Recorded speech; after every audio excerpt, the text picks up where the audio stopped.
Talent online current affairs ക്ലാസ്സിലേക്ക് സ്വാഗതം. ഇന്ന് നമ്മൾ ചർച്ച ചെയ്യുന്നത് ജൂലൈ 25-26 തീയതികളിലെ ആനുകാലിക വിഷയങ്ങളാണ്. ഒരു ക്ലാസ്സിലേക്ക് കടക്കാം.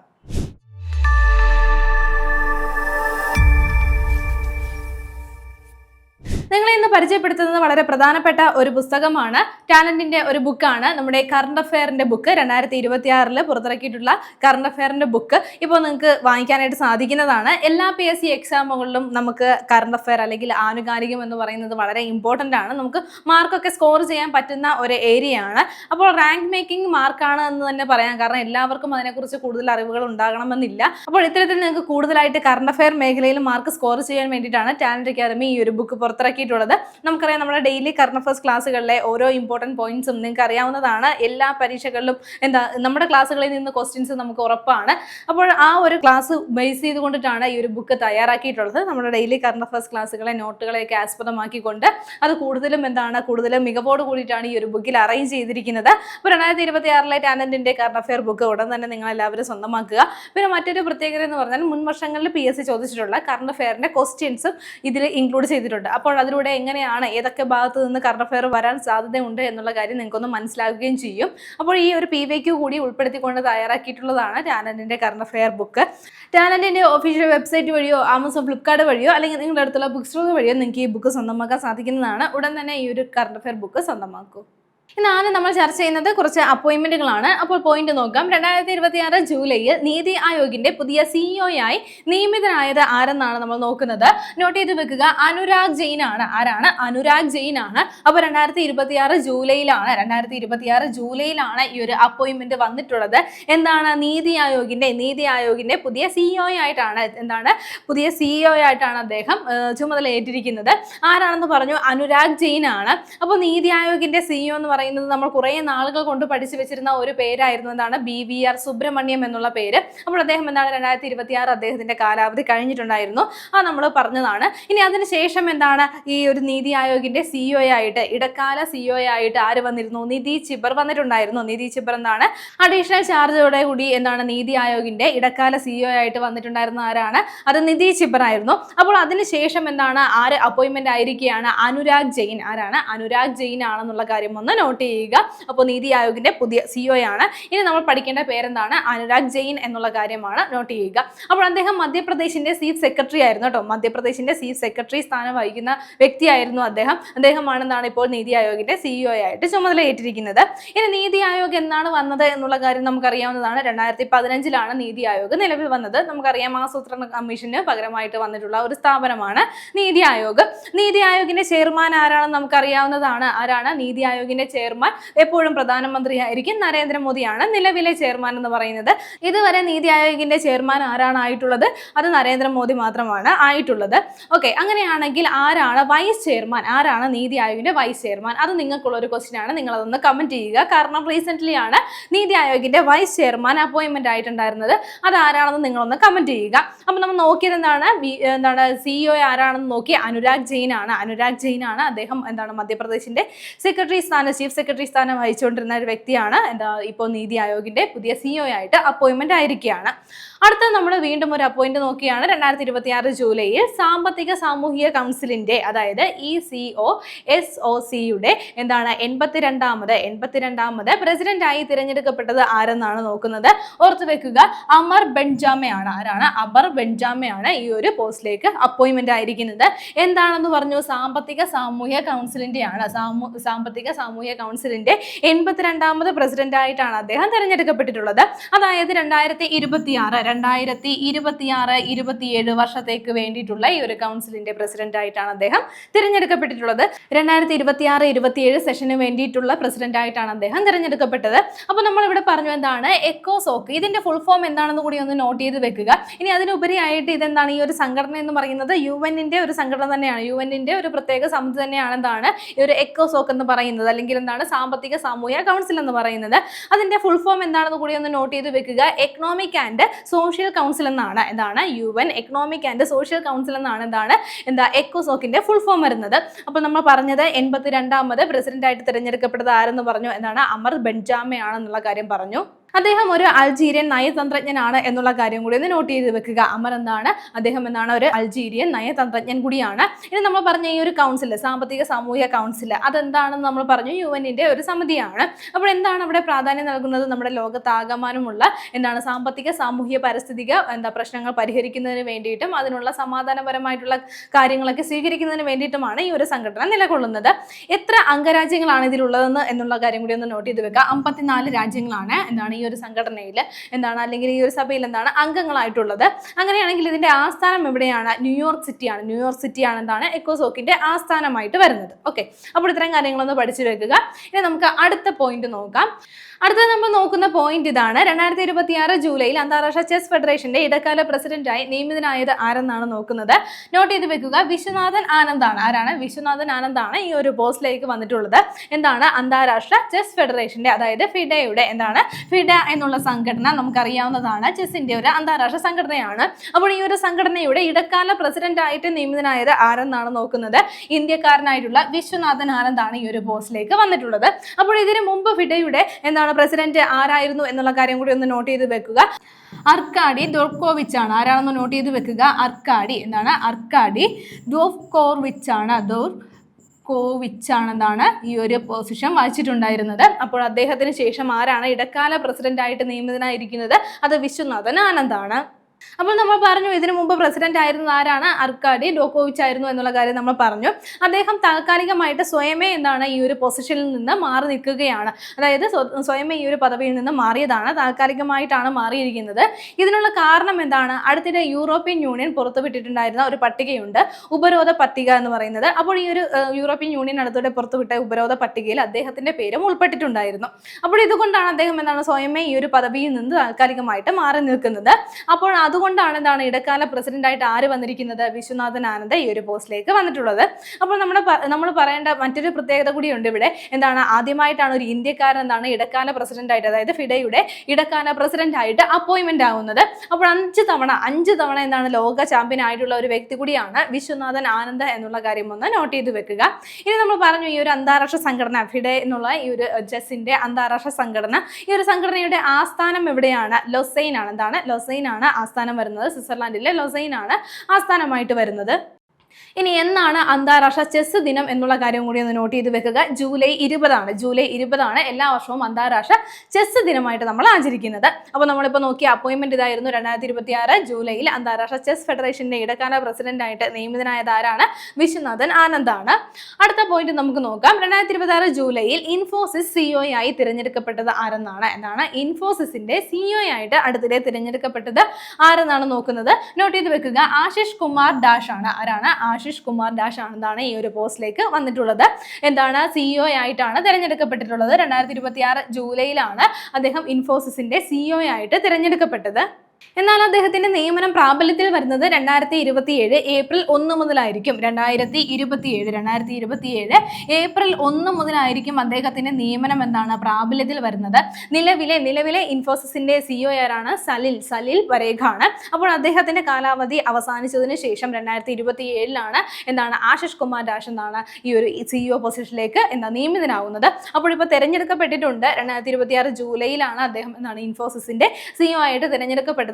അപ്പോയിന്റ്മെന്റ് ആവുന്നത്, നിയമിതനാവുന്നത് 2027 ഏപ്രിലായിരിക്കും. ആ കാര്യം ഒന്ന് പ്രത്യേകം നോട്ട് ചെയ്ത് വെക്കുക. അടുത്ത നമുക്ക് നോക്കേണ്ട പോയിന്റ് ഇതാണ്. അമൃത് ഭാരത് പദ്ധതിയുടെ ഭാഗമായി നവീകരിച്ച പരപ്പനങ്ങാടി റെയിൽവേ സ്റ്റേഷന്റെ പ്രവേശന കവാടത്തിൽ തയ്യാറാക്കിയ ചുവർ ചിത്രങ്ങൾക്ക് അടിസ്ഥാനമായ നോവൽ ഏതെന്നാണ് നോക്കുന്നത്. നോവൽ ഇതാണ്, ഇന്ദുലേഖ. എന്താണ്? ഇന്ദുലേഖ. അപ്പോൾ നമുക്ക് എല്ലാവർക്കും പരിചിതമായിട്ടുള്ള ഒരു നോവലാണ് എന്താണ് ഇന്ദുലേഖ എന്ന് പറയുന്നത്. അപ്പോൾ ഈ ഒരു നോവലിന്റെ കഥാപാത്രങ്ങളെയൊക്കെ ആസ്പദമാക്കിയും മാത്രമല്ല എന്താണ് ഈ ഒരു ഇന്ദുലേഖ രചിച്ചിട്ടുള്ള രചയിതാവ് നമുക്കറിയാം ചന്തുമേനോൻ. അപ്പോൾ അദ്ദേഹത്തിന്റെ ചിത്രങ്ങളൊക്കെ ഉൾപ്പെടുത്തിയിട്ടാണ് ഈ ഒരു ചുവർ ചിത്രം തയ്യാറാക്കിയിട്ടുള്ളത്. അപ്പോൾ എവിടെയാണെന്ന് നമ്മൾ പറഞ്ഞു, പരപ്പനങ്ങാടി റെയിൽവേ സ്റ്റേഷന്റെ പ്രവേശന കവാടത്തിലാണ് ഈ ഒരു ചുവർ ചിത്രങ്ങൾ തയ്യാറാക്കിയിട്ടുള്ളത്. അതിൽ ഉൾപ്പെട്ടിരിക്കുന്നത് അല്ലെങ്കിൽ അതിന് അടിസ്ഥാനമായിരിക്കുന്ന നോവൽ ഏതാണെന്നുള്ള കാര്യം നോട്ട് ചെയ്ത് വെക്കുക. ഇന്ദുലേഖ എന്നുള്ള നോവലാണ്. അത് എഴുതിയത് ആരാണെന്ന് പറഞ്ഞു? ചന്തുമേനോനാണ്, നമുക്കറിയാവുന്നതാണ്. അപ്പോൾ അദ്ദേഹത്തിന്റെ ചിത്രവും ഈ ഒരു ചുമർ ചിത്രങ്ങളിൽ ഉൾപ്പെട്ടിട്ടുണ്ട്. ഇനി നമ്മൾ PSCയുടെ കാര്യത്തിലേക്ക് വരികയാണെങ്കിൽ നമ്മൾ ഇന്ദുലേഖ എന്നുള്ള നോവലിനെ കുറിച്ച് എപ്പോഴും പഠിക്കുന്ന എല്ലാവർക്കും അറിയാവുന്ന ഒരു പോയിന്റ് ആണെന്നാണ് മലയാളത്തിലെ ആദ്യ ലക്ഷണമൊത്ത നോവൽ എന്നുള്ള ആ ഒരു കാര്യം. അതേതാണ്? ഇന്ദുലേഖയാണ്. ഇനി ഇന്ദുലേഖ രചിച്ചത് എപ്പോഴാണ്, ഏത് വർഷമാണ് എന്നുള്ള കാര്യം കൂടി ഒന്ന് നോട്ട് ചെയ്ത് വെക്കുക. 1889 1889 നമുക്കറിയാം നമ്മുടെ ഇതിന്റെ രചയിതാവ് അതായത് ചന്തുമേനോൻ അദ്ദേഹം എന്താണ് ഈ ഒരു പരപ്പനങ്ങാടി കോടതിയിൽ മുൻസിഫായിട്ട് പ്രവർത്തിക്കുന്ന സമയത്താണ് ഈ ഒരു രചന രചിച്ചത് എന്നുള്ള കാര്യം അതുകൂടി ഒന്ന് നോട്ട് ചെയ്ത് വെക്കുക. അപ്പോൾ അതിനെ കൂടി ആസ്പദമാക്കിക്കൊണ്ടാണ് എന്താണ് പരപ്പനങ്ങാടി റെയിൽവേ സ്റ്റേഷനിൽ ഈ ഒരു നോവലിനെ ആസ്പദമാക്കിയിട്ടുള്ള ചുവർ ചിത്രങ്ങൾ തയ്യാറായത്. ഇനി ഇന്ദുലേഖ എന്നുള്ള ഈ ഒരു നോവലിലെ പ്രധാന കഥാപാത്രങ്ങൾ ഏതൊക്കെയാണ്? ആ പേരിൽ തന്നെ ഉണ്ട് ഏറ്റവും പ്രധാനപ്പെട്ട കഥാപാത്രം ഏതാണ്? അത് ഇന്ദുലേഖയാണ്. മറ്റൊന്നാണ് എന്താണ് മാധവൻ എന്നുള്ള കഥാപാത്രം. ഇനി എന്താണ് സൂരി നമ്പൂതിരിപ്പാട്. ഇനി മറ്റൊന്നാണ് പഞ്ചു മേനോൻ എന്നിവ. അപ്പോൾ ഈ കഥാപാത്രങ്ങളെ കൂടി ഒന്ന് നോട്ട് ചെയ്ത് വെക്കുക. അപ്പോൾ എവിടെയാണെന്ന് പറഞ്ഞു? പരപ്പനങ്ങാടി റെയിൽവേ സ്റ്റേഷനിലാണ് ഈ ഒരു ചുമർ ചിത്രങ്ങൾ തയ്യാറായിട്ടുള്ളത്. ഇനി ആ ഒരു ഏത് പദ്ധതിയുടെ ഭാഗമായിട്ടാണ് റെയിൽവേ സ്റ്റേഷൻ അടുത്തിടെ നവീകരിച്ചത്? അമൃത് ഭാരത് പദ്ധതിയുടെ ഭാഗമായിട്ടാണ് നവീകരിച്ചത്. ഓക്കെ, അടുത്ത പോയിന്റ് നമുക്ക് നോക്കാം. സംസ്ഥാനത്തെ തദ്ദേശ സ്വയംഭരണ സ്ഥാപനങ്ങളിലെ കെട്ടിട നിർമ്മാണവുമായി ബന്ധപ്പെട്ട അഴിമതിയും ക്രമക്കേടുകളും കണ്ടെത്താൻ വിജിലൻസ് നടത്തിയ പരിശോധന ഏതെന്നാണ് നോക്കുന്നത്. നോട്ട് ചെയ്ത് വെക്കുക. ഓപ്പറേഷൻ പാർപ്പിടം. എന്താണ് ഓപ്പറേഷൻ പാർപ്പിടം എന്നുള്ള ഒരു പരിശോധനയാണ് അടുത്തിടെ നടത്തിയത്. എന്തിനു വേണ്ടിയിട്ടാണ്? നമ്മുടെ സംസ്ഥാനത്ത് തന്നെ തദ്ദേശ സ്വയംഭരണ സ്ഥാപനങ്ങളിലെ കെട്ടിട നിർമ്മാണവുമായി ബന്ധപ്പെട്ടിട്ടുള്ള അഴിമതിയും ക്രമക്കേടുകളും കണ്ടെത്തുവാൻ വേണ്ടിയിട്ടാണ്. അപ്പൊ നമുക്കറിയാം നമുക്ക് എന്താണ് ഒരു വീട് വെക്കണമെങ്കിൽ നമ്മൾ ഏറ്റവും ബേസിക് ആയിട്ടുള്ള കുറെ കാര്യങ്ങളും പേപ്പേഴ്സും എല്ലാം റെഡിയാക്കി തരേണ്ടത് എവിടെ നിന്നാണ്? തദ്ദേശ സ്വയംഭരണ സ്ഥാപനങ്ങളാണ്. അപ്പോൾ ഇതുമായി ബന്ധപ്പെട്ടിട്ട് ആ ഒരു കെട്ടിട നിർമ്മാണവുമായി ബന്ധപ്പെട്ട് നിരവധി അഴിമതിയും അതേപോലെ ക്രമക്കേടുകളും ഒക്കെ നടക്കുന്നുണ്ട് എന്നതിനെ തുടർന്നിട്ടാണ് വിജിലൻസ് ഈ ഒരു പരിശോധന നടത്തിയത്. അപ്പോൾ ഓപ്പറേഷൻ പാർപ്പിടം എന്നാണ് പേര് നൽകിയിട്ടുള്ളത്. അതിൽ നിന്ന് തന്നെ നമുക്ക് പാർപ്പിടം എന്ന് പറയുമ്പോഴത്തേക്ക് എന്താണ് കെട്ടിട നിർമ്മാണം എന്നൊക്കെ നമുക്ക് കണക്ട് ചെയ്യാനായിട്ട് സാധിക്കുന്നതാണ്. അപ്പോൾ ഇത്തരത്തിലെ ഈ ഒരു അഴിമതിയൊക്കെ കൂടുതലായിട്ട് നടക്കുന്നത് അല്ലെങ്കിൽ കൈക്കൂലിയൊക്കെ നൽകുന്നത് കൊണ്ട് കെട്ടിട നിർമ്മാണം അല്ലെങ്കിൽ ഒരു വീട് വെക്കുക എന്നുള്ളത് വളരെ എന്താണ് ഈ ഒരു കൈക്കൂലി കൊടുക്കുന്നതിന് തന്നെ കുറേ പൈസ ആവുന്നുണ്ട്, വളരെ ചിലവാണ് എന്നുള്ള കംപ്ലൈന്റിനെയൊക്കെ തുടർന്നിട്ടാണ് ഇത്തരത്തിലൊരു ഓപ്പറേഷൻ അടുത്തിടെ നടന്നിട്ടുണ്ടായിരുന്നത്. അപ്പോൾ നമ്മൾ നേരത്തെ പഠിച്ചിട്ടുള്ളതാണ് പ്രോജക്ട് 0 എന്നുള്ള പദ്ധതി. അഴിമതി വിമുക്ത കേരളത്തിന് വേണ്ടിയിട്ട് നടപ്പിലാക്കി വരുന്ന ഒരു പദ്ധതിയാണ് എന്താണ് പ്രോജക്ട് 0 എന്നുള്ള പദ്ധതി. അപ്പോൾ അതിനോടനുബന്ധിച്ച് തന്നെയാണ് ഈ ഒരു പരിശോധന ഓപ്പറേഷൻ പാർപ്പിടം എന്നുള്ള ഈ ഒരു പരിശോധനയും നടത്തിയിട്ടുള്ളത്. അപ്പോൾ അതൊന്ന് നോട്ട് ചെയ്ത് വെക്കുക. വിജിലൻസ് നടത്തിയ പരിശോധനയാണ് എന്നുള്ള കാര്യം കൂടി ഒന്ന് നോട്ട് ചെയ്യുക. അടുത്ത പോയിന്റിലേക്ക് പോകുന്നതിന് മുമ്പ് നമ്മുടെ ഇനി വരുന്ന ഒരു പ്രധാനപ്പെട്ട എക്സാം ആണ് ഹൈക്കോർട്ട് അസിസ്റ്റന്റ് എക്സാം എന്ന് പറയുന്നത്. അപ്പോൾ നമുക്കറിയാം കുറേ അധികം സാധ്യതകൾ തുറന്നു കാണിക്കുന്ന ഒരു പോസ്റ്റ് കൂടിയാണ് ഹൈക്കോർട്ട് അസിസ്റ്റന്റ് എന്ന് പറയുന്നത്.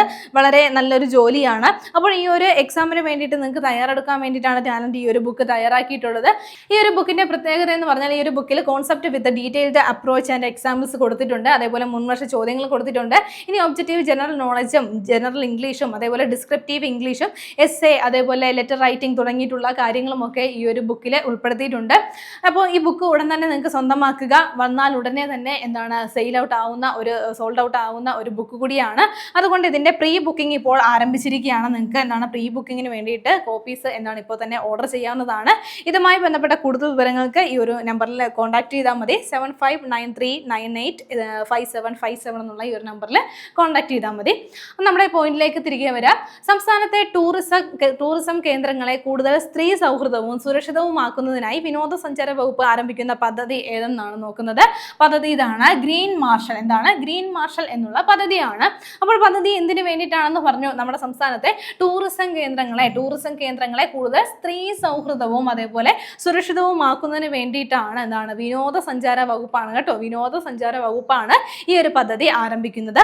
പദ്ധതിയുടെ പേരെന്താണെന്ന് പറഞ്ഞു? ഗ്രീൻ മാർഷൽ എന്നുള്ള പദ്ധതിയാണ്. അപ്പോൾ നമ്മുടെ സർക്കാരിന്റെ 100 ദിന കർമ്മ പരിപാടികളുടെ ആ ഒരു ലിസ്റ്റിൽ അതിലൂടെ പ്രഖ്യാപിക്കപ്പെട്ടിട്ടുള്ള ഒരു പദ്ധതി കൂടിയാണ് എന്താണ് ഗ്രീൻ മാർഷൽ എന്നുള്ള ഈ ഒരു പദ്ധതി.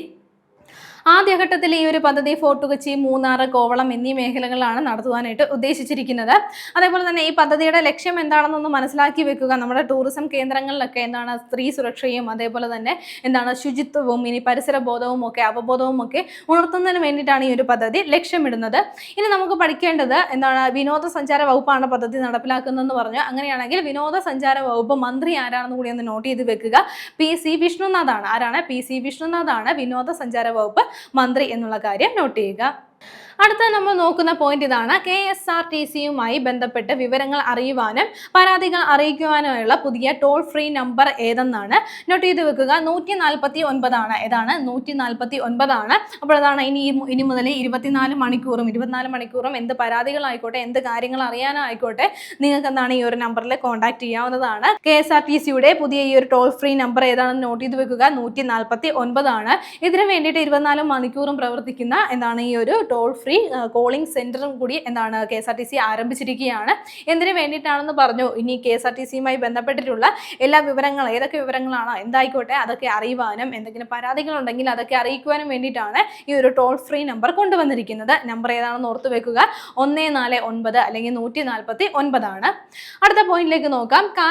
കായിക മേഖലയുടെ സമഗ്രമായ നവീകരണത്തിനായി സംസ്ഥാന സർക്കാർ പ്രഖ്യാപിച്ച പദ്ധതി ഏതെന്നാണ് നോക്കുന്നത്. നോട്ട് ചെയ്യുക. ഓപ്പറേഷൻ കളരിയാണ് കേട്ടോ. എന്താണ്? ഓപ്പറേഷൻ കളരി എന്നുള്ള പദ്ധതിയാണ്. അപ്പോൾ എന്തിനു വേണ്ടിയിട്ടാണ്? നമ്മുടെ കായിക മേഖലയിൽ എന്താണ് സമഗ്രമായിട്ടുള്ള നവീകരണം കൊണ്ടുവരുന്നതിന് വേണ്ടിയിട്ടാണ്. പുതിയ കാര്യങ്ങളൊക്കെ കൊണ്ടുവന്ന് കായിക മേഖല നവീകരിക്കുന്നതിന് വേണ്ടിയിട്ടാണ് കളരി എന്നുള്ള ഈ ഒരു പദ്ധതി നടപ്പിലാക്കുന്നത്. അപ്പോൾ കേരളത്തിലെ കായിക മേഖലയിൽ സ്വകാര്യ മേഖലയുടെ പങ്കാളിത്തത്തോടു കൂടി തന്നെ അടിസ്ഥാന സൗകര്യങ്ങളൊക്കെ വർദ്ധിപ്പിക്കുക, പുതിയ ടൂൾസ് ഒക്കെ കൊണ്ടുവരിക, അതിന് വേണ്ടിയിട്ടുള്ള നവീകരണ പ്രവർത്തനങ്ങളൊക്കെ നടത്തുക എന്നുള്ളതാണ് ഇതിൻ്റെ പ്രധാനപ്പെട്ട ലക്ഷ്യം എന്ന് പറയുന്നത്. അങ്ങനെയാണെങ്കിൽ ഇതിൻ്റെ ഫുൾ ഫോം കൂടി ഒന്ന് നോട്ട് ചെയ്ത് വെക്കുക. ഓപ്പറേഷൻ കളരി എന്ന് പറഞ്ഞു. അപ്പോൾ ഈ കളരി എന്ന് പറയുന്നതിൻ്റെ ഫുൾ ഫോം എന്താണെന്ന് കൂടി ഒന്ന് നോട്ട് ചെയ്യുക. Kerala alliance for local athletic revamp and infrastructure എന്നുള്ളതാണ് ഇതിൻ്റെ ഫുൾ ഫോം വരുന്നത്.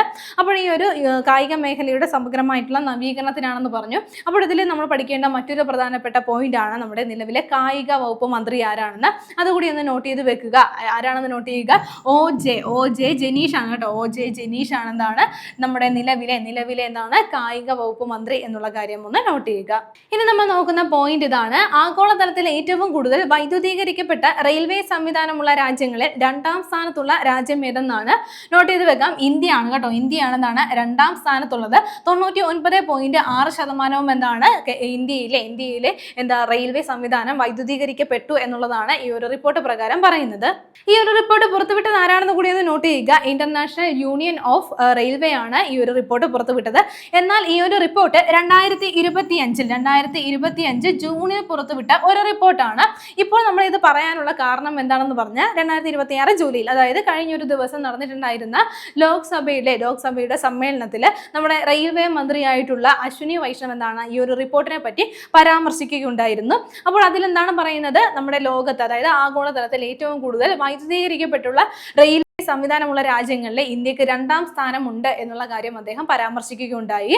അതിനെ തുടർന്നാണ് ഇപ്പോൾ ഈ ഒരു റിപ്പോർട്ട് നമ്മൾ ചർച്ച ചെയ്യുന്നത്. റിപ്പോർട്ട് പുറത്തു വന്നത് എപ്പോഴാണെന്ന് ഓർത്തു വെക്കുക. 2025 ജൂണിൽ പുറത്തു വന്നിട്ടുള്ള ഒരു റിപ്പോർട്ടാണ്. ഇന്റർനാഷണൽ യൂണിയൻ ഓഫ് റെയിൽവേ പുറത്തുവിട്ടിട്ടുണ്ടായിരുന്ന റിപ്പോർട്ടാണ്. അത് 2ാം സ്ഥാനത്താണ് ഇന്ത്യക്കുള്ളത്. 2ാം സ്ഥാനമാണ് ഇന്ത്യക്കുള്ളത് എന്നുള്ള കാര്യം നോട്ട് ചെയ്യുക. അങ്ങനെയാണെങ്കിൽ 1ാം സ്ഥാനത്തുള്ള രാജ്യം ഏതാണ്? അത് സ്വിറ്റ്സർലാൻഡ് ആണ്. എന്താണ് ഇതിൽ ഈ ഒരു റിപ്പോർട്ടിൽ 1ാം സ്ഥാനത്തുള്ളത്, അതായത് ഏറ്റവും കൂടുതൽ വൈദ്യുതീകരിക്കപ്പെട്ടിട്ടുള്ള റെയിൽവേ സംവിധാനമുള്ള രാജ്യം എന്ന് പറയുന്നത് സ്വിറ്റ്സർലാൻഡ് ആണ് കേട്ടോ. ഓക്കെ, അപ്പോൾ ഒന്ന് നോട്ട് ചെയ്ത് വെക്കുക. അടുത്ത പോയിന്റിലേക്ക് നമുക്ക് നോക്കാം. ഒരു വേദിയാണ് നോക്കുന്നത്. 2026 അന്താരാഷ്ട്ര ടൈപ്പ് 1 പ്രമേഹ ഉച്ചകോടിയുടെ വേദി എവിടെയെന്നാണ് നോക്കുന്നത്.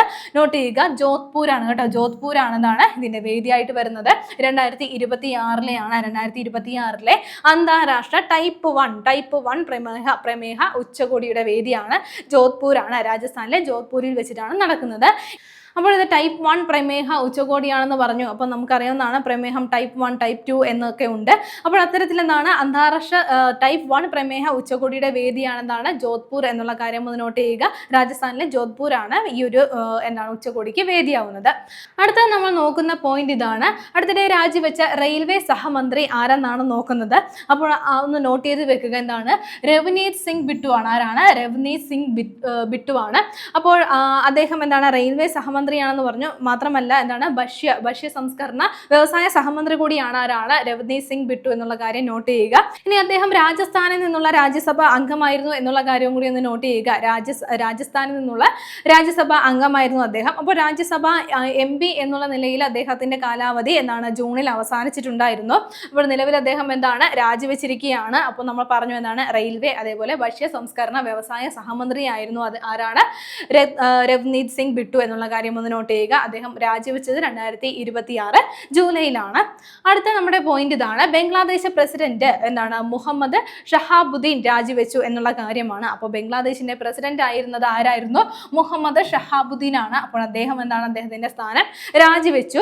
അപ്പോൾ അദ്ദേഹത്തിന്റെ ശാരീരികമായിട്ടുള്ള ബുദ്ധിമുട്ടുകൾ കൊണ്ടാണ് എന്താണ് ഈ ഒരു പൊസിഷൻ എന്താണ് രാജിവെച്ചത് എന്നാണ് പറയുന്നത്. അടുത്ത നമ്മുടെ പോയിന്റ് ഇതാണ്. ജപ്പാൻ J1 ലീഗ് മാതൃകയിൽ അടുത്ത സീസൺ മുതൽ പുതിയ പോയിന്റ് സംവിധാനവും അതേപോലെ ട്രൈ ബേക്കർ രീതിയും നടപ്പിലാക്കുന്ന പുരുഷ പ്രൊഫഷണൽ ഫ്രാഞ്ചൈസി ഫുട്ബോൾ ലീഗ് ഏതെന്നാണ് നോക്കുന്നത്. നോട്ട് ചെയ്ത് വെക്കുക. സൂപ്പർ ലീഗ് കേരളയാണ് കേട്ടോ. എന്താണ് സൂപ്പർ ലീഗ് കേരളയാണ് ഇങ്ങനെ ഒരു എന്താണ് തയ്യാറെടുപ്പ് അല്ലെങ്കിൽ ഒരു നവീകരണം കൊണ്ടുവരാൻ പോകുന്നത്.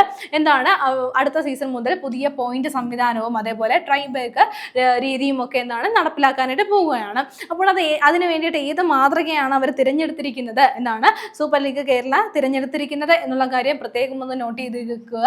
ജപ്പാൻ J1 ലീഗ് എന്താണ് ജപ്പാൻ J1 ലീഗ് എന്നുള്ള മാതൃകയിലാണ് ആ ഒരു ലീഗിന്റെ മാതൃകയിലാണ് പുതിയ ഈ ഒരു നവീകരണം കൊണ്ടുവരുന്നത്. നമ്മൾ പറഞ്ഞു എന്താണ് ഇത്തരത്തിലൊരു എന്താണ് നവീകരണം നടപ്പിലാക്കാൻ പോകുന്ന പുരുഷ പ്രൊഫഷണൽ ഫ്രാഞ്ചൈസി ഫുട്ബോൾ ലീഗ് ഏതാണ്? സൂപ്പർ ലീഗ് കേരളയാണ്. ഇത് കൊണ്ടുവന്നതിന് ശേഷമുള്ള മത്സരങ്ങൾ വരുമ്പോൾ ഇതുമായി ബന്ധപ്പെട്ടുള്ള കൂടുതൽ വിവരങ്ങൾ നമുക്ക് ചർച്ച ചെയ്യാം. അടുത്ത നമ്മൾ നോക്കുന്ന പോയിന്റ് ഇതാണ്. 2026 ഗ്ലാസ്ഗോ കോമൺവെൽത്ത് ഗെയിംസിലെ ആദ്യ സ്വർണ്ണ മെഡൽ നേടിയത് ആരെന്നാണ്. അപ്പോൾ നോട്ട് ചെയ്ത് വെക്കുക. മാർക്ക് സ്വാൻ ആണ്. ആരാണ്? മാർക്ക് സ്വാൻ ആണ് ഈ ഒരു നേട്ടം എന്താണ് കൈവരിച്ചിരിക്കുന്നത്. നമുക്കറിയാം 2026 കോമൺവെൽത്ത് ഗെയിംസ് ആരംഭിച്ചിരിക്കുകയാണ്. എവിടെയാണ് വേദി? ഗ്ലാസ്ഗോയാണ്. ഗ്ലാസ്ഗോയാണ് വേദിയായി വരുന്നത്. അപ്പോൾ ഈ ഒരു കോമൺവെൽത്ത് മത്സരത്തിൽ ആദ്യത്തെ സ്വർണ്ണ മെഡൽ നേടിയിരിക്കുന്ന ആരാണ്? മാർക്ക് സ്വാൻ ആണെന്നുള്ള കാര്യം ഒന്ന് നോട്ട് ചെയ്യുക. അദ്ദേഹം എന്താണ് ഒരു ഇംഗ്ലണ്ട് താരം കൂടിയാണ്. ആ കാര്യം കൂടി ഒന്ന് നോട്ട് ചെയ്യുക.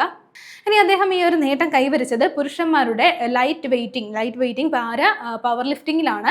ആ ഒരു വിഭാഗത്തിലാണ് അദ്ദേഹം എന്താണ് ഈ ഒരു നേട്ടം കൈവരിച്ചത് എന്നുള്ള കാര്യം കൂടി ഒന്ന് നോട്ട് ചെയ്യുക. ഇംഗ്ലണ്ട് താരമാണ്. ആരാണ്? Mark swan. അടുത്ത നമുക്ക് നോക്കാനുള്ള പോയിന്റ് ഇതാണ്. അടുത്തിടെ അന്താരാഷ്ട്ര ഫുട്ബോളിൽ നിന്ന് വിരമിക്കൽ പ്രഖ്യാപിച്ച അർജന്റീന താരം ആരെന്നാണ് നോക്കുന്നത്. ഒന്ന് നോട്ട് ചെയ്ത് വെക്കുക. നിക്കോളാസ് ഓട്ടാമെൻഡി ആണ്. ആരാണ്? നിക്കോളാസ് ഓട്ടാമെൻഡി ആണ് എന്താണ് ഈ ഒരു അന്താരാഷ്ട്ര ഫുട്ബോൾ മത്സരങ്ങളിൽ നിന്ന് അടുത്തിടെ വിരമിക്കൽ പ്രഖ്യാപിച്ചിരിക്കുന്നത്. അദ്ദേഹം 2021 അതേപോലെ 2024 കോപ്പ അമേരിക്ക മത്സരത്തിലും അതേപോലെ തന്നെ 2022 ഫിഫ വേൾഡ് കപ്പിലും രാജ്യത്തിന് വേണ്ടിയിട്ട് കളിച്ചിട്ടുള്ള ഒരു വ്യക്തിയാണ്. ആരാണ്? നിക്കോളാസ് എന്നുള്ള കാര്യം നോട്ട് ചെയ്യുക. അദ്ദേഹത്തിന്റെ രാജ്യം ഏതാണ്? അർജന്റീന താരമാണ്. അദ്ദേഹം അന്താരാഷ്ട്ര ഫുട്ബോളിൽ നിന്ന് അദ്ദേഹം വിരമിക്കൽ പ്രഖ്യാപിച്ചിരിക്കുകയാണ്. ഇനി നമ്മൾ നോക്കുന്നത് വളരെ പ്രധാനപ്പെട്ടിട്ടുള്ള ഒരു റെക്കോർഡാണ്. അന്താരാഷ്ട്ര T20 അർദ്ധ സെഞ്ചുറി നേടുന്ന ഏറ്റവും പ്രായം കുറഞ്ഞ താരം ആരെന്നാണ്. അപ്പോൾ നമ്മുടെ ക്രിക്കറ്റുമായി ബന്ധപ്പെട്ടിട്ടുള്ളത് നമ്മളിപ്പോൾ അടുത്തിടെ റീസെന്റ് നോക്കുകയാണെങ്കിൽ ഏറ്റവും പ്രായം കുറഞ്ഞ താരം എന്ന് കേൾക്കുമ്പോൾ തന്നെ നമ്മുടെ മനസ്സിൽ പേര് വരുന്നത് വൈഭവ് സൂര്യവംശിയാണ്. അപ്പോൾ വൈഭവ് സൂര്യവംശിയുടെ പുതിയൊരു റെക്കോർഡ് കൂടി വന്നിരിക്കുകയാണ്. അന്താരാഷ്ട്ര T20 അർദ്ധ സെഞ്ചുറി നേടുന്ന ഏറ്റവും പ്രായം കുറഞ്ഞ താരമായിരിക്കുകയാണ് അദ്ദേഹം. അപ്പോൾ 2026 ജൂലൈയിൽ നടന്നിട്ടുണ്ടായിരുന്ന സിംബാബ്വെക്കെതിരെ നടന്നിട്ടുണ്ടായിരുന്ന ഒരു മത്സരത്തിലാണ് അദ്ദേഹം 18 ബോളുകളിൽ നിന്നാണ് 18 പന്തുകളിൽ നിന്നാണ് ഈ ഒരു അർദ്ധ സെഞ്ചുറി നേടിയിരിക്കുന്നത്. അപ്പോൾ പ്രത്യേകം ഒന്ന് നോട്ട് ചെയ്ത് വെക്കുക. അന്താരാഷ്ട്ര T20 അർദ്ധ സെഞ്ചുറി നേടുന്ന ഏറ്റവും പ്രായം കുറഞ്ഞ താരമാരാണ്? വൈഭവ് സൂര്യവംശിയാണ്. ഓക്കെ. അപ്പോൾ നമുക്ക് ഇനി വരാൻ പോകുന്ന ഒരു പ്രധാനപ്പെട്ട എക്സാം ആണ് യൂണിവേഴ്സിറ്റി അസിസ്റ്റന്റ് എക്സാം എന്ന് പറയുന്നത്. ഈ ഒരു എക്സാമിൽ നമുക്കറിയാവുന്നതാണ് സ്പെഷ്യൽ ടോപ്പിക്സ് കൂടി ഉൾപ്പെടുത്തിയിട്ടുള്ള ഒരു പരീക്ഷയാണ് ഈ ഒരു യൂണിവേഴ്സിറ്റി അസിസ്റ്റന്റ് എക്സാം എന്ന് പറയുന്നത്. ഈ ഒരു സ്പെഷ്യൽ ടോപ്പിക്കിന് വേണ്ടിയിട്ട് നിങ്ങൾക്ക് നല്ല രീതിയിൽ പഠിക്കാൻ വേണ്ടി ടാലന്റ് പുറത്തിറക്കിയിട്ടുള്ളതാണ് യൂണിവേഴ്സിറ്റി അസിസ്റ്റന്റിന്റെ സ്പെഷ്യൽ ടോപ്പിക് ബുക്ക് എന്ന് പറയുന്നത്. പുതിയ സിലബസ് പ്രകാരമാണ് ഈ ഒരു ബുക്ക് തയ്യാറാക്കിയിട്ടുള്ളത്. ഇതിൽ ഏറ്റവും എക്സ്പെക്റ്റഡ് ആയിട്ടുള്ള ക്വസ്റ്റ്യൻസും ഇൻക്ലൂഡ് ചെയ്തിട്ടുണ്ട്. ഇനി വരാൻ സാധ്യതയുള്ള ക്വസ്റ്റ്യൻസും ഇൻക്ലൂഡ് ചെയ്തിട്ടുണ്ട്. അതേപോലെ ഇമ്പോർട്ടൻറ്റ് ആക്സും ഒക്കെ ഉൾപ്പെടുത്തിയിട്ടാണ് ബുക്ക് തയ്യാറാക്കിയിട്ടുള്ളത്. നമുക്കറിയാം ഈ ടാലന്റിന്റെ ബുക്ക് എന്ന് പറയുന്നത് വരുമ്പോൾ തന്നെ കുറേ അധികം സോൾഡ് ഔട്ട് ആയി പോകും. അതുകൊണ്ടാണ് ഈ ഒരു പ്രീ ബുക്കിംഗ് വരുമ്പോൾ തന്നെ നിങ്ങളെ അറിയിക്കുന്നത്. അപ്പോൾ നിങ്ങൾ ഉടനെ തന്നെ ഈ ഒരു ബുക്ക് പ്രീ ബുക്കിംഗ് ചെയ്യുക. നിങ്ങൾക്ക് ഈ ഒരു കോപ്പികളൊക്കെ സോൾഡ് ഔട്ട് ആകുന്നതിന് മുമ്പ് തന്നെ പർച്ചേസ് ചെയ്യാനായിട്ട് സാധിക്കുന്നതാണ്. അപ്പോൾ പ്രീ ബുക്കിംഗ് ചെയ്യാനായിട്ട് ഈ ഒരു കോൺടാക്ട് നമ്പറിൽ കോൺടാക്ട് ചെയ്താൽ മതി. 7593985757 എന്നുള്ള ഈ ഒരു നമ്പറിൽ കോൺടാക്ട് ചെയ്താൽ മതി. ഇനി നമ്മൾ ഡിസ്കസ് ചെയ്ത പോയിന്റുകൾ ഒന്നുകൂടി നോക്കാം. ആദ്യം നമ്മൾ നോക്കിയത് കുറച്ച് അപ്പോയിൻമെന്റ്സ് ആയിരുന്നു. അതിൽ ആദ്യത്തെ പ്രധാനപ്പെട്ട ഒരു അപ്പോയിൻമെന്റ് ആയിരുന്നു നീതി ആയോഗിന്റെ പുതിയ CEO ആയിട്ട് നിയമിതനായത് ആരെന്ന് നോക്കി. അനുരാഗ് ജെയിൻ ആണ് ഈ ഒരു പോസ്റ്റിലേക്ക് അപ്പോയിൻമെന്റ് ആയത്. അത് കഴിഞ്ഞ് നമ്മൾ നോക്കിയത് സാമ്പത്തിക സാമൂഹിക കൗൺസിലിന്റെ 82ാമത് പ്രസിഡന്റായി, അതായത് 2026-27 സെഷന്റെ പ്രസിഡന്റായി തിരഞ്ഞെടുക്കപ്പെട്ടത് ആരാണ്? അമർ ബെഞ്ചാമയാണ് ഈ ഒരു പോസ്റ്റിലേക്ക് തിരഞ്ഞെടുക്കപ്പെട്ടത്. അത് കഴിഞ്ഞ് നമ്മൾ നോക്കിയത് 2026 ജൂലൈയിൽ അന്താരാഷ്ട്ര ചെസ് ഫെഡറേഷന്റെ, അതായത് ഫിഡയുടെ ഇടക്കാല പ്രസിഡന്റായി നിയമിതനായത് ആരെന്നാണ്? വിശ്വനാഥൻ ആനന്ദാണ്. അപ്പോൾ ഈ ഒരു പൊസിഷനിലേക്ക് വരുന്ന ആദ്യത്തെ ഇന്ത്യൻ ഇന്ത്യക്കാരനും കൂടിയാണ് വിശ്വനാഥൻ ആനന്ദ്. അത് കഴിഞ്ഞ് നമ്മൾ നോക്കിയത് ഇൻഫോസിസിന്റെ സിഇഒ ആയി തിരഞ്ഞെടുക്കപ്പെട്ടത് ആരെന്നാണ്. ആശിഷ് കുമാർ ഡാഷ് ആണ്. അദ്ദേഹം എന്താണ് ഈ ഒരു പോസ്റ്റിലേക്ക് നിയമിതനാവുന്നത് 2027 ഏപ്രിലായിരിക്കും. ശേഷം നമ്മൾ നോക്കിയത് അമൃത് ഭാരത് പദ്ധതിയുടെ ഭാഗമായി നവീകരിച്ച പരപ്പനങ്ങാടി റെയിൽവേ സ്റ്റേഷന്റെ പ്രവേശന കവാടത്തെ തയ്യാറാക്കിയ ചുവർ ചിത്രങ്ങൾക്ക് അടിസ്ഥാനമായ നോവൽ ഏതെന്നായിരുന്നു. അപ്പോൾ ഇന്ദുലേഖ എന്നുള്ള നോവൽ ബേസ് ചെയ്തുകൊണ്ടിട്ടാണ് ഈ ഒരു ചുവർ ചിത്രങ്ങൾ തയ്യാറാക്കിയിട്ടുള്ളത്. മാത്രമല്ല ഇന്ദുലേഖ എന്നുള്ള ഈ ഒരു രചനയുടെ രചയിതാവായിട്ടുള്ള ഒ ചന്തുമേനോന്റെ ചിത്രവും എന്താണ് ഈ ഒരു ചുമർ ചിത്രത്തിൽ ഉൾപ്പെടുത്തിയിട്ടുണ്ട്. അതിനുശേഷം നമ്മൾ നോക്കിയത് എന്താണ് ഒരു പരിശോധനയുടെ പേരായിരുന്നു ഓപ്പറേഷൻ പാർപ്പിടം എന്നുള്ള പരിശോധനയാണ്. എന്തിനു വേണ്ടിയിട്ട് നടത്തിയ പരിശോധനയാണ്? നമ്മുടെ സംസ്ഥാനത്തെ തദ്ദേശ സ്വയംഭരണ സ്ഥാപനങ്ങളിലെ ഈ ഒരു കെട്ടിട നിർമ്മാണവുമായി ബന്ധപ്പെട്ട് നടക്കുന്ന ക്രമക്കേടുകളും അഴിമതികളും ഒക്കെ പരിശോധിക്കുന്നതിന് വേണ്ടിയിട്ടാണ് എന്താണ് ഓപ്പറേഷൻ പാർപ്പിടം തയ്യാറാക്കിയത്. അതെന്താണ് വിജിലൻസ് ആണ് നടത്തിയത് എന്നുള്ള കാര്യം കൂടി ഒന്ന് നോട്ട് ചെയ്യുക. അത് കഴിഞ്ഞ് നമ്മൾ നോക്കിയത് ഒരു പദ്ധതിയായിരുന്നു ഗ്രീൻ മാർഷൽ എന്നുള്ള പദ്ധതിയാണ്. അപ്പോൾ സംസ്ഥാന ടൂറിസം കേന്ദ്രങ്ങളെ കൂടുതൽ സ്ത്രീ സൗഹൃദമാക്കുന്നതിനും അതേപോലെ സുരക്ഷിതമാക്കുന്നതിനും വേണ്ടിയിട്ട് വിനോദസഞ്ചാര വകുപ്പാണ് ഈ ഒരു പദ്ധതി ആവിഷ്കരിക്കുന്നത്. അപ്പോൾ സുരക്ഷിതവും അതേപോലെ എന്താണ് ശുചിത്വവും ഇനി എന്താണ് അടിസ്ഥാന ശുചിത്വ അവബോധങ്ങളും ഒക്കെ പരിസര അവബോധങ്ങളും ഒക്കെ എന്താണ് സൃഷ്ടിക്കുന്നതിന് വേണ്ടിയിട്ടാണ് ഈ ഒരു പദ്ധതി കൊണ്ടുവരുന്നത്. പിന്നീട് നമ്മൾ നോക്കിയത് KSRTCയുമായി ബന്ധപ്പെട്ട് ഉള്ള കാര്യങ്ങളൊക്കെ അറിയുവാനും അതേപോലെ പരാതികളൊക്കെ അറിയിക്കുവാനും വേണ്ടിയിട്ടുള്ള ഒരു ടോൾ ഫ്രീ നമ്പർ ഉണ്ട്. ആ നമ്പർ ഏതെന്നാണ് നോക്കിയത് 149 എന്ന് പറയുന്ന നമ്പറാണ്. അപ്പോൾ ഇനി മുതൽ എന്താണ് എന്തെങ്കിലും പ്രശ്നങ്ങളൊക്കെ ഉണ്ടെങ്കിലോ അല്ലെങ്കിൽ എന്തെങ്കിലും വിവരങ്ങൾ അറിയുന്നതിനോ ഈ ഒരു നമ്പറിൽ കോൺടാക്ട് ചെയ്യാവുന്നതാണ്. അത് കഴിഞ്ഞ് നമ്മൾ നോക്കിയത് ഓപ്പറേഷൻ കളരി എന്നുള്ള ഒരു പദ്ധതിയാണ്, അല്ലെങ്കിൽ ഒരു പ്രഖ്യാപിച്ചിരിക്കുന്ന ഒരു പദ്ധതിയാണ്. അപ്പോൾ ഈ ഒരു പദ്ധതി പ്രഖ്യാപിച്ചിരിക്കുന്നത് എന്താണ്? കായിക മേഖലയുടെ സമഗ്രമായിട്ടുള്ള നവീകരണത്തിന് വേണ്ടിയിട്ടാണ്. പൊതു സ്വകാര്യ ജനപങ്കാളിത്തത്തോട് കൂടിയിട്ട് ഓരോ കാര്യങ്ങളൊക്കെ അല്ലെങ്കിൽ നവീകരണങ്ങളൊക്കെ കൊണ്ടുവരുന്നതിന് വേണ്ടിയിട്ടാണ് ഈ ഒരു പദ്ധതി തയ്യാറാക്കുന്നത്. ഓപ്പറേഷൻ കളരി എന്നുള്ള പദ്ധതിയാണ്. അത് കഴിഞ്ഞ് നമ്മൾ നോക്കിയത് ആഗോളതലത്തിൽ ഏറ്റവും കൂടുതൽ വൈദ്യുതീകരിക്കപ്പെട്ടിട്ടുള്ള റെയിൽവേ സംവിധാനമുള്ള രാജ്യങ്ങളിൽ 2ാം സ്ഥാനത്തുള്ള രാജ്യം ഏതെന്നാണ്. അപ്പോൾ ഇന്ത്യയാണ് എന്താണ് 2ാം സ്ഥാനത്ത് വന്നിരിക്കുന്നത്. ഇതിൽ 1ാം സ്ഥാനത്ത് വന്നിരിക്കുന്നത് സ്വിറ്റ്സർലാൻഡ് ആണ്. അപ്പോൾ ഈ ഒരു റിപ്പോർട്ട് പുറത്തു വന്നത് 2025 ജൂണിലായിരുന്നു. ഈ ഒരു റിപ്പോർട്ട് പുറത്തുവിട്ടത് ഇന്റർനാഷണൽ യൂണിയൻ ഓഫ് റെയിൽവേ ആണ് പുറത്തുവിട്ടത്. റിപ്പോർട്ട് ഇപ്പോൾ നമ്മൾ ചർച്ച ചെയ്യാനുള്ള കാരണം എന്താണ്? 2026 ജൂലൈയിൽ നടന്നിട്ടുള്ള ലോക്സഭയിൽ എന്താണ് ഈ ഒരു റിപ്പോർട്ടിനെ പറ്റി നമ്മുടെ കേന്ദ്ര റെയിൽവേ മന്ത്രി അശ്വിനി വൈഷ്ണവ് എന്താണ് പരാമർശിക്കുകയുണ്ടായിട്ടുണ്ടായിരുന്നു. അപ്പോൾ അതുകൊണ്ടാണ് നമ്മളിപ്പോൾ ഒന്ന് പഠിച്ചു വെക്കുന്നത്. അതൊന്ന് നോട്ട് ചെയ്ത് വെക്കുക. 2ാം സ്ഥാനത്താണ് ഇന്ത്യ വന്നിരിക്കുന്നത്. അത് കഴിഞ്ഞൊരു വേദി നമ്മൾ നോക്കി 2026 അന്താരാഷ്ട്ര ടൈപ്പ് 1 പ്രമേഹ ഉച്ചകോടിയുടെ വേദി എവിടെയാണ്? ജോധ്പൂരാണ്. രാജസ്ഥാനിലെ ജോധ്പൂരാണ് വേദിയാവുന്നത്. പിന്നീട് നമ്മൾ നോക്കിയത് എന്താണ്? നമ്മുടെ റെയിൽവേ സഹമന്ത്രി, റെയിൽവേ ഭക്ഷ്യ സംസ്കരണ വ്യവസായ മന്ത്രി സഹമന്ത്രി രാജിവെച്ച കാര്യമാണ് നമ്മൾ ചർച്ച ചെയ്തത്. ആരാണെന്ന് നോട്ട് ചെയ്ത് വെക്കുക. രവ്നീത് സിംഗ് ബിട്ടു ആണ്. അപ്പോൾ അദ്ദേഹം രാജസ്ഥാനിൽ നിന്നുള്ള രാജ്യസഭ അംഗമായിരുന്നു. രാജ്യസഭ MP എന്നുള്ള രീതിയിൽ അദ്ദേഹത്തിന്റെ കാലാവധി ജൂണിൽ അവസാനിച്ചിട്ടുണ്ടായിരുന്നു. ഇപ്പോൾ അദ്ദേഹം രാജിവെച്ചിരിക്കുകയാണ്. അത് കഴിഞ്ഞ് നമ്മൾ നോക്കിയത് ബംഗ്ലാദേശിന്റെ പ്രസിഡന്റ് മുഹമ്മദ് ഷഹാബുദ്ദീൻ അദ്ദേഹം രാജിവെച്ച കാര്യം നമ്മൾ ചർച്ച ചെയ്തിട്ടുണ്ടായിരുന്നു. പിന്നീട് നമ്മൾ നോക്കിയത് ജപ്പാൻ J1 ലീഗ് മാതൃകയിൽ അടുത്ത സീസൺ മുതൽ പുതിയ പോയിന്റ് സംവിധാനങ്ങളും ട്രൈ ബേക്കർ രീതിയും ഒക്കെ നടപ്പിലാക്കാൻ പോകുന്ന ഫുട്ബോൾ ലീഗ് ഏതെന്നാണ് നോക്കിയത്. സൂപ്പർ ലീഗ് കേരളയാണ് ഇത്തരത്തിൽ നവീകരണം കൊണ്ടുവരാൻ പോകുന്നത്. പിന്നീട് നമ്മൾ നോക്കിയത് കോമൺവെൽത്ത് ഗെയിമുമായി ബന്ധപ്പെട്ടിട്ടുള്ള ഒരു പോയിന്റ് ആയിരുന്നു. 2026 ഗ്ലാസ്ഗോ കോമൺവെൽത്ത് ഗെയിംസിലെ ആദ്യ സ്വർണ്ണ മെഡൽ നേടിയതാരാണ്? മാർക്ക് സ്വാൻ ആണ് എന്നുള്ള കാര്യം ഒന്ന് നോട്ട് ചെയ്ത് വെക്കുക. അത് കഴിഞ്ഞ് നമ്മൾ നോക്കിയത് അന്താരാഷ്ട്ര ഫുട്ബോളിൽ നിന്ന് വിരമിക്കൽ പ്രഖ്യാപിച്ച അർജന്റീന താരം ആരെന്നായിരുന്നു നോക്കിയത്. നിക്കോളാസ് ഓട്ടമെന്റി ആണ്. അപ്പോൾ അദ്ദേഹം അന്താരാഷ്ട്ര ഫുട്ബോൾ മത്സരങ്ങളിൽ നിന്ന് വിരമിക്കൽ പ്രഖ്യാപിച്ചിരിക്കുകയാണ്. പിന്നീട് നമ്മൾ നോക്കിയത് നമ്മുടെ വൈഭവ് സൂര്യവംശിയുടെ പുതിയ ഒരു റെക്കോർഡായിരുന്നു. അന്താരാഷ്ട്ര T20 അർദ്ധ സെഞ്ചുറി നേടുന്ന ഏറ്റവും പ്രായം കുറഞ്ഞ താരമായിരിക്കുകയാണ് വൈഭവ് സൂര്യവംശി. അപ്പോൾ 2026 ജൂണിൽ നടന്നിട്ടുണ്ടായിരുന്ന സിംബാബ്വെക്കെതിരെ ഉണ്ടായിരുന്ന ഒരു മത്സരത്തിലാണ് 18 ബോളിൽ നിന്ന് അദ്ദേഹം അർദ്ധ സെഞ്ചുറി നേടിയത്. ഇനി നമ്മുടെ കഴിഞ്ഞ ക്ലാസ്സുമായി ബന്ധപ്പെട്ട 2 ക്വസ്റ്റ്യൻസ് ആണ് തരുന്നത്. നിങ്ങൾ കറക്റ്റ് ആയിട്ടുള്ള ഉത്തരങ്ങൾ കമന്റ് ചെയ്യുക. ഉറപ്പായിട്ടും കമന്റ് ചെയ്യണം. നിങ്ങൾക്കുള്ള ഒരു എക്സാം കൂടിയാണ്, റിവിഷൻ എക്സാം കൂടിയാണ്. നിങ്ങൾക്ക് എത്രത്തോളം മനസ്സിലാവുന്നുണ്ട് ക്ലാസ്സുകളെന്ന് മനസ്സിലാക്കുന്നത് ഈ ഒരു കമന്റിലൂടെയാണ്. അപ്പോൾ നിങ്ങളൊന്ന് കമന്റ് ചെയ്യുക. കറക്റ്റ് ആയിട്ടുള്ള ആൻസർ നിങ്ങൾ കമന്റ് ചെയ്യാൻ ശ്രമിക്കുക. ആദ്യത്തെ ചോദ്യം ഏതാണ്? ഇന്ത്യയിൽ ആദ്യമായി സംസ്ഥാന തലത്തിൽ സംസ്ഥാന നാർക്കോട്ടിക്സ് കൺട്രോൾ ബ്യൂറോ രൂപീകരിക്കാൻ അനുമതി നൽകിയ സംസ്ഥാനം ഏതെന്നാണ് ചോദ്യം. Option A Tamil Nadu, option B Keralam, option C Karnataka, option D Maharashtra. അടുത്ത ചോദ്യം ഇതാണ്: രാത്രിയിൽ ഭൂമിയിലെ നിർദ്ദിഷ്ട പ്രദേശങ്ങളിലേക്ക് സൂര്യപ്രകാശം പ്രതിഫലിപ്പിക്കാൻ ലക്ഷ്യമിടുന്ന എരണ്ടിൽ 1 ഉപഗ്രഹം വിക്ഷേപിക്കാൻ ഒരുങ്ങുന്ന കമ്പനി ഏതെന്നാണ്? Option A Orion Space, option B Spadex, option C Reflect Orbital, option D Rocket Lab. ശരിയുത്തരങ്ങൾ താഴെ കമന്റ് ചെയ്യുക മറക്കരുത്. ഇനി കഴിഞ്ഞ ക്ലാസ്സിൽ നൽകിയിരുന്ന ചോദ്യങ്ങളുടെ ഉത്തരങ്ങൾ നോക്കാം. ആദ്യത്തെ ചോദ്യം ഇതായിരുന്നു. 2026 ജൂലൈയിൽ കേരള സ്റ്റേറ്റ് പ്ലാനിംഗ് ബോർഡ് ഉപാധ്യക്ഷനായി നിയമിതനായത് ആരെന്നായിരുന്നു ചോദ്യം. ശരിയുത്തരം ഏതാണ്? ഓപ്ഷൻ എ ആണ്. KM ചന്ദ്രശേഖർ ആണ് ഈ ഒരു പോസ്റ്റിലേക്ക് നിയമിതനായിട്ടുണ്ടായിരുന്നത്. അടുത്ത ചോദ്യം ഇതായിരുന്നു. പട്ടികജാതി പട്ടികവർഗ വിഭാഗത്തിൽപ്പെട്ട സ്ത്രീകൾക്കായി സർക്കാർ ആരംഭിക്കുന്ന പലിശരഹിത സംരംഭ വായ്പാ പദ്ധതി ഏതെന്നായിരുന്നു ചോദ്യം. ശരിയുത്തരം ഏതാണ്? ഓപ്ഷൻ സി ആണ്. പ്രിയദർശിനി എന്നുള്ള പദ്ധതിയാണ്. ഇനി നമ്മൾ നോക്കിയ പോയിന്റുകൾ നിങ്ങൾക്ക് എല്ലാവർക്കും മനസ്സിലായി കാണുമെന്ന് വിശ്വസിക്കുന്നു. നന്നായി പഠിക്കുക, നന്നായി മുന്നേറുക. മറ്റൊരു ക്ലാസ്സുമായി വീണ്ടും കാണാം.